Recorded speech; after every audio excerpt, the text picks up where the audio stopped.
Why charcoal? So over the years, I came across certain things, and I've been at this for now this year's 30 years.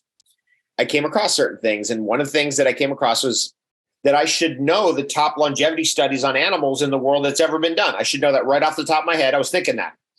Very soon thereafter, within a couple of weeks, a friend of mine sends me a study that was done on rodents, and these rodents had beat the longevity record, almost doubled the lifespan of these rodents.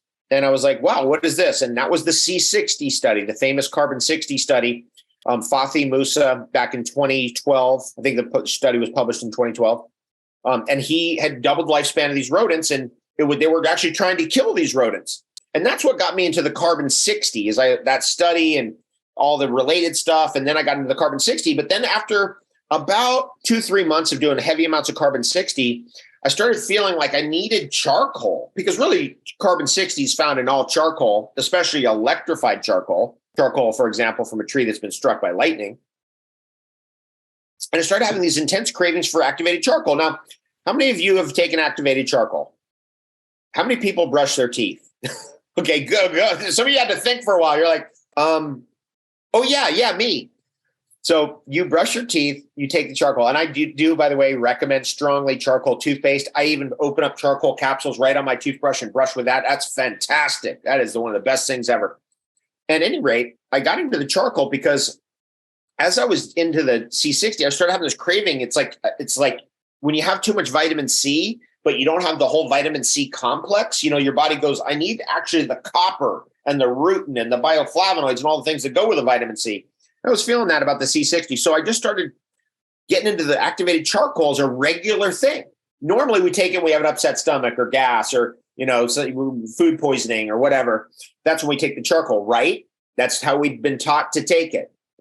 But I started taking it regularly. And then I started going, I better look into this stuff, because I wonder, because C60 is kind of a derivative of charcoal, what the longevity research is on charcoal, activated charcoal.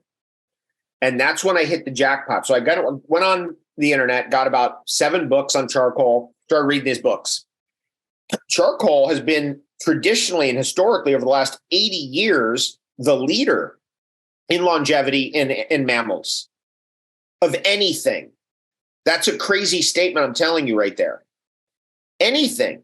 There's no nutraceutical food. There's nothing you could take that's going to have there's no supplement, anything that has the chances of extending your life as much as activated charcoal. That's a crazy statement. Just think about that for a second. Now, when I mean like percentage-wise, let's just say, for example, let's say you were going to take niacin. Niacin has tremendous longevity research behind it, by the way, and will extend your life by 20%. That's a crazy number. That's the highest of any orthomolecular medicine, or that's a fancy way of saying vitamins. Niacin is vitamin B3. It has to be the flushing niacin, by the way. That's a crazy statement. A great food like olive oil can extend your life by 9 to 18%, which is really exceptional, very exceptional for a food. That's number one, actually, of any food. You might be able to make that argument with chocolate for a human being. But, when we're talking 9 to 18%, that's about 9 to 18 years if our natural human lifespan is 100 years. So when I throw around these percentages, people are like, what does that even mean? What does it mean to extend your life 20%? It means you get 20 more years as a human being, because 20% of 100 is 20 years. So that's the promise. Now, I started getting into charcoal. This is known. This has been known. And it's a shocker that they've never told us this. This is proof, by the way, that all the media and all the news and everything is just complete propaganda. There's nothing actually good about any of it. It's all just completely fake. It does nothing to do with anything and prove anything in your life at all. Because it's been known all these years, all our lives, it's been known that charcoal extends the life of mammals better than any substance known. And what are the numbers? Well, charcoal easily hits 20%, 21%, 24%, 25%, 28%, 30%, 33%, 34%, 40%, 43% extension of life in mammals. Why is that? Now, the theory that's been proposed is because charcoal cleans up the metabolic and environmental waste, which research has shown accumulates on you later in your life. most people know this once they hit their 50s and 60s and 70s. They start going, wait a second, what's going on here? It accumulates on you, and you're like, why isn't my body functioning like the way it used to? Because all that metabolic waste and environmental waste accumulates on us. And so it's been found also that even if you start late into the charcoal protocols, let's say 40s or 50s or 60s, it still works because it cleans up the metabolic dysfunction of filtering, right? So your liver, your kidneys, your spleen, those are filtration organs. They got to filter stuff. If you put charcoal in your body, you're adding another filtration medium. So it takes the burden off of your liver and your kidneys and your spleen. Years ago in the old Joe Rogan shows, he was like, if only we had another liver. Meanwhile, I'm watching going, dude, we do. We have it. It's called charcoal. You can have an extra liver. You can have an extra kidney. You can have an extra spleen to filter. It's charcoal. Activated charcoal or birch charcoal. Activated charcoal is more aggressive. Or if you like, you could go to just a birch charcoal. We actually finally got our birch charcoal into North America. That was a difficult thing to get, which is non-activated. Activated means that in the last 10% of the organic material in the charcoal, those shoot superheated steam through the charcoal to get the sulfur off, to get the last bit of protein that's undigested or uncombusted, and to get that out of there. So they clean it up so it can be standardized for the pharmaceutical industry, by the way. And that started back about 1900, 1901. That's when activated charcoal was invented by a Russian scientist, actually. And so here we are 123 years later, and we didn't know. Most of the charcoal in the world goes to the pharmaceutical industry. They use in their processes.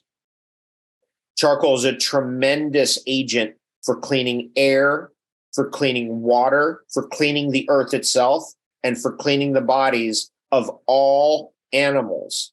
And we can take it all the way up from the fish up to the reptiles, into the mammals and beyond. They all can benefit from charcoal. The charcoal is like just one of those things that just kind of, it comes in, it wafts in. And if you take action on it over time, you'll start going, my God, when I get up in the morning and you need your coffee or whatever stimulant, don't do that. Go to charcoal. So I did 4 charcoals last night and 4 this morning. Now I'm a heavy user. I'm used to it. My body's used to it. I'm getting that extra filtration, but now I'm sharp, awake, aware, ready, going on it. That's the charcoal at work. And it is something profound, it is something amazing, and something important. And I hope it stays with you years and years and years after this cleanse is done.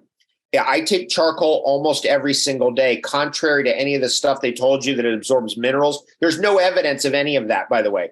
There's no evidence that it interferes with healthy nutrition. There's no evidence it interferes with vitamin C, B vitamins, any of that. What a shocker is. How many people are shocked? You were never told this, were you? They've been trying to prove, by the way, that charcoal interferes with healthy metabolism and diet for 80 years now. They've been unable to prove it. How does it know? How does the charcoal know which way to go? How does it know? And the answer is nobody knows. What a shocker that is. How about that statement?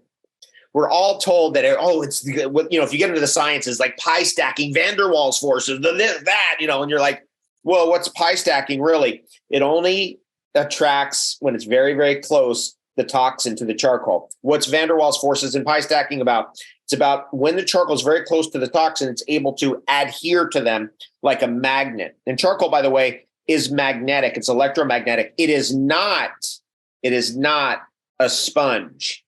That's a misnomer. That was wrong.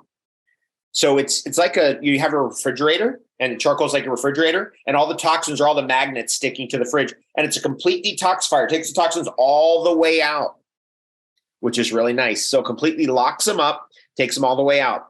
Now, you don't want to start off with what I did, which is I did, 8 times 400 milligrams. That's 3,200 milligrams. That's a lot.